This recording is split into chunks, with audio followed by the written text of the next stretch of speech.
सभी को नमस्कार। आपका आदर्श क्लासेज की यूट्यूब चैनल पर स्वागत है। आज हम हिंदी व्याकरण का अगला टॉपिक है मुहावरे को पढ़ते हैं। तो मुहावरा क्या होता है देखेंगे। मुहावरा एक वाक्यांश होता है, वाक्य का अंश होता है। वाक्य पूरा नहीं, वाक्य का अंश होता है जिसके प्रयोग से अभिव्यक्ति कौशल में वृद्धि होती है। अभिव्यक्ति का मतलब विचार को प्रकट करना, कौशल का मतलब उसमें परिपूर्ण बनना, तो उसमें हमारी क्या होती है, वृद्धि होती है।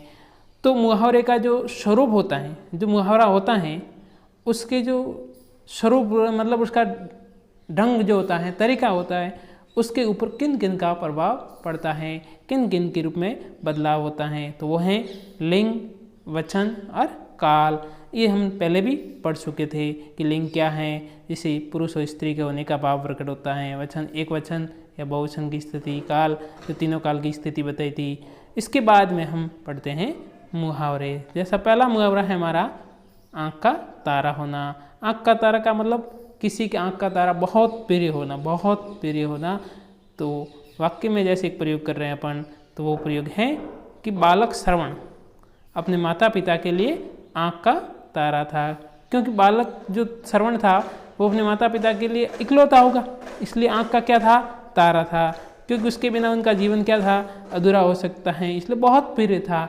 तो इस प्रकार से उसको आँख का तारा कहा गया है। इसके बाद अगले उदाहरण जो हैं, दूसरा उदाहरण जो है वो है आकाश पाताल एक करना। आकाश पाताल एक करने का मतलब होता है बहुत मेहनत करना, कठिन मेहनत करना, ज़्यादा मेहनत करना, उसको कहते हैं आकाश पाताल एक कर दी मैंने। तो आपको पता है कि अपने को बोर्ड की परीक्षा है, तो उसमें सर्वाधिक अंक प्राप्त करने हैं, तो उसके लिए आपको दिन रात मेहनत करनी पड़ेगी। तो उसके लिए आपको आकाश पाताल एक करना पड़ेगा। इसी प्रकार वाक्य का प्रयोग किया हुआ है कि बोर्ड की परीक्षा में सर्वाधिक अंक प्राप्त करने के लिए आकाश पाताल एक करना पड़ता है, तभी हम अच्छे अंक प्राप्त कर पाते हैं। फिर अगला जो हमारा है मुहावरा वो है ईद का सांद होना। ईद का सांद आपको पता है कभी कभार ही दिखाई देता है, तो उसका मतलब है बहुत दिनों के बाद कोई दिखाई देता है, तो उसको हम कहते हैं कि ईद का सांद हो गया है, जो बहुत दिनों के बाद दिखाई दिया है।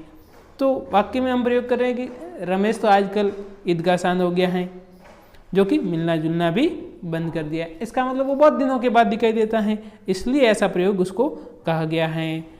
तो आपको ध्यान रखना है कि बहुत दिनों के बाद दिखाई देता है, तो उसको हम कभी कभी मुहावरे के अंदर ऐसा भी कहते हैं कि आजकल तो तू ईदगाह सांद हो गया है, जो बहुत दिनों के बाद दिखाई दिया है। फिर अगला जो मुहावरा है हमारे पास वो है सब्ज बाग दिखाना। क्या है सब्ज बाग? सब्ज बाग का मतलब होता है आपको कोरे वादे, झूठे वादे, लोभ लालच दिखा करके जो कार्य किया जाता है उसको कहते हैं सब्ज बाग। लोभ दे करके बहकाना। जैसे चुनावी सभाओं में नेतागण होते हैं, वो विकास कार्यक्रमों के सब्ज बाग दिखाते हैं। उसी प्रकार से अगला जो मुहावरा है वो है देखेंगे पानी पानी होना। क्या है पानी पानी होना? पानी पानी होने का मतलब होता है नदियाँ आना नहीं होता, शर्मिंदा होना।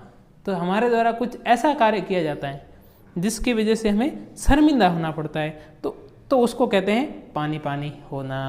जैसे एक वाक्य के अंदर प्रयोग करेंगे तो वो है जैसे मनोज परीक्षा में नकल करते पकड़े जाने पर पानी पानी हो गया। पानी पानी होने हो गया कहने का मतलब वो नकल करते के पकड़ा गया, तो सबके सामने शर्मिंदा हो गया, तो उसको कहते हैं पानी पानी हो गया। फिर अगला जो मुहावरा है वो है चांदी का जूता मारना। अब चांदी का जूता कहीं दुकान से बना के लाके नहीं मारने को कहा इसने। चांदी का जूता मारने का मतलब होता है रिश्वत देना, क्योंकि हम रिश्वत दे करके काम करवाते हैं। आजकल आपने देखा होगा कार्यालयों में बहुत भ्रष्टाचार बढ़ गया है, हर जगह भ्रष्टाचार ही भ्रष्टाचार फैला हुआ है। तो वहाँ पे हमें कोई भी काम करवाना पड़ता है तो चांदी का जूता मारना ही पड़ता है, तभी हमारा काम हो पाता है। फिर अगला हमारा मुहावरा है वो देखेंगे तो है साथी पर सांप का लौटना। साथी पर सांप लौटने का मतलब होता है ईर्ष्या होना। तो ईर्ष्या होने का मतलब है कि कोई व्यक्ति होता है वो एक बार आगे बढ़ जाता है, तो दूसरा व्यक्ति जो होता है वो उसको देख करके क्या करता है, जलता है। उसकी तरक्की देख करके उसके साथी पर क्या होते हैं, सांप लौट जाते हैं। फिर हमारा अगला जो मुहावरा है वो देखेंगे एक लाठी से आंकना। एक लाठी से आंकने का मतलब सबके साथ एक जैसा व्यवहार करना, एक जैसा व्यवहार करना। तो हम क्या करते हैं, किसी के अच्छे और बुरे गुण को तो समझते नहीं और सबके साथ एक जैसा व्यवहार ही कर लेते हैं कि ये कौन अच्छा है कौन बुरा है, ये तो देखते ही नहीं और उसके साथ भी एक जैसा व्यवहार करते हैं। तो कहते हैं कि कुछ लोग ऐसे होते हैं जो सज्जन और दुर्जन दोनों को एक ही लाठी से हाँकते हैं। तो इस प्रकार से आपको परीक्षा में जब पूछेगा तो एक वाक्य दिया हुआ होगा और उसका अर्थ पूछते हुए लिखते हुए वाक्य में प्रयोग करने को कहेगा। तो आपको कुछ उदाहरणों के द्वारा आज मुहावरों के बारे में ज्ञान करवाया है। तो आप अनेक उदाहरण पढ़ेंगे और इस मुहावरे के अध्याय को पूर्ण करेंगे।